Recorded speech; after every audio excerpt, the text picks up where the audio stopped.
পালের দেশে বসবাস করি। একটা ইজলা হেও সুদর্শন পুরুষের অ্যাওয়ার্ড হালা আর আমাকে টুনটুনি রেখে বাকি কর মাথায় খেলতে আছে। আসলে ওর লগে কি টুনটুনি নাই কোনো? কি দেখছে সুদর্শন পুরুষ হইলে আর কি দেখছে দিন অ্যাওয়ার্ডটা হইলে আমার মাথায় খেলে চলে আঙ্গ টুনটুনি কাটতে লাগে না? সুদর্শন পুরুষ হিসাবে হে যেন অ্যাওয়ার্ড পাইছে, তাইলে আঙ্গ টুনটুনি তো কাটতে লাগে। টুনটুনি রাখিয়াও বাকি করো, আমরা তো আর সুদর্শন পুরুষ হইতে পারিনি। ও যে বাগানে সুদর্শন পুরুষ থাকে সে বাগানে টুনটুনি থাকে না। তোমরা আসো আসো দেখে যাও, ওটা কি বেডি না সাওয়াল, তোমরা কিছুই বলতে পারবা না। আসলে উনি কি মানুষ? এ আবার বলে নিত্য নূতন কালেকশনও খোঁজে।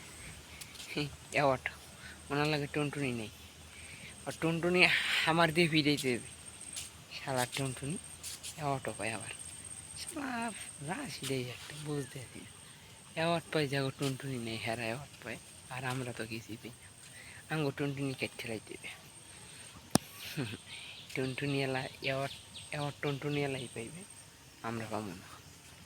আর টুনটুনি নেই রেখে হে অ্যাওয়ার্ড পাই, হে অ্যাওয়ার্ডের যোগ্য। আহ, সে পোশাকটা দিন পরছে, আহ পুরা কালে আস্ত নিস্ত একটা বেডি, মানে বেডি।